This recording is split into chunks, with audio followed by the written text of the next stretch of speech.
If you know the area better than I do, you're more than welcome to take a different one. I've been taking the service road over to 106, then jumping on the highway, and then coming back in just before the Meadowbrook, turning back around, taking the highway back. So, completely up to you. Okay, so stay in the right lane, make a right. Yeah, stay in the right lane, go straight past, and we'll take a right. So I'll tell you how to get there.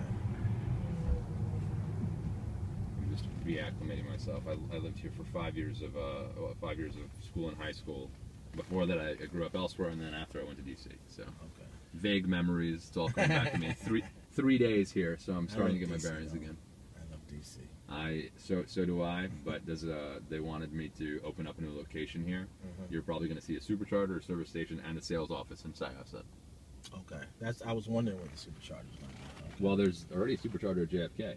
Really? Yeah, we just need the permits to let us know that we're allowed to use it. Oh, wow. People don't realize, they think we're behind on the supercharging schedule. We have more opened up than people know. Wow. It's just we're waiting on permission to utilize them. What about Jersey?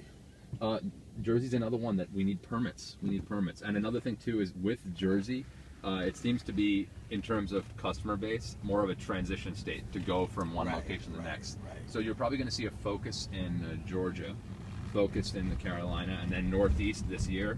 By the end of this year and the beginning of next year, you're going to pick up. You can get in the right if you want. Just blast past these people. Oh, man. Oh, yeah. So slow down when we get here. So we're going to take the service route, and then we're going to hit the highway and get there. You feel that pullback? Yeah. All right, so we're going to go straight through here and not up onto 495 because we're going to do it a little bit differently. So go right this way. And just careful over here because apparently there's a speed camera somewhere. Okay.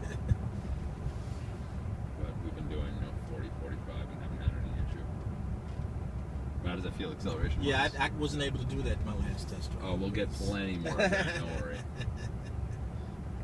Videotaping the whole thing? Yeah. That's good. Because people won't believe me. That's it. You just got to convince your dad to get one, then people really believe you. I've been trying. Yeah, that's it. I was telling a lady on the phone, I mean, I do love this car, but, with a family of 5, yeah, and we always have passengers with us, Model X probably meets my needs better. Okay. I don't have any little ones, but in a perfect world, I'd have this and the Model X. Well, what a lot of people are doing, a lot of people are picking up the Model S in the interim. Instead of buying a new one, they're picking up inventory cars. Okay. And keeping it, and then trading it in for the Model X, because the line for the Model X is actually horrendously long. Okay. To be frank with you, if you put a Model X off deposit down today, you're not going to see one until 2015. Oh wow! Easily, and when I say 2015, I mean if you're lucky, end February, March if you're lucky. Wow. Okay. They've been putting out deposits since end of 2011, so keep in mind there's 8,000 people. We're going to make a right on the 106, and immediately a right.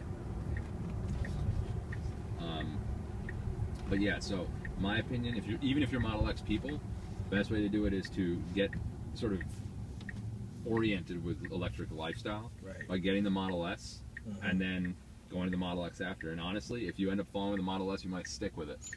I mean, like I said, I love the car. It's just, even for convenience sake, yeah. Yeah, because honestly, and even for me too, when it comes to those first Model X, I'd want to be towards the end of the list anyway, because from the first Model S to this one, it's just night and day. And don't get me wrong, we go back and we improve everything, but you got to give it to us and keep it in the shop for a couple of weeks to fix everything to the modern standards. And it's not that we don't do it, it's just, do you want to do that? The convenience factor again.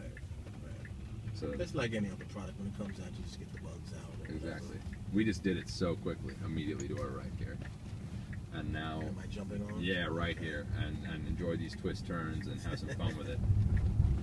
For me, this is a treat too, because I've been running test drives in DC. This car just really loves the curves. Wants the yield, but usually you're okay. Yeah, and that's actually the cruise control. Underneath is the indicator. There you go.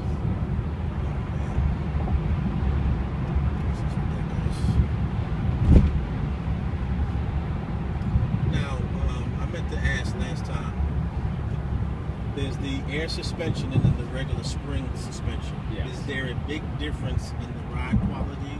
The smart suspension, which this has, is softer. Right. The the coilovers are a little less floaty. They're a little bit more about driving. So if you want a sportier feel, go with the coilovers. They're a little tighter. The smart suspension that we have here does a great job on like roads like this where there are a lot of bumps and bruises and such.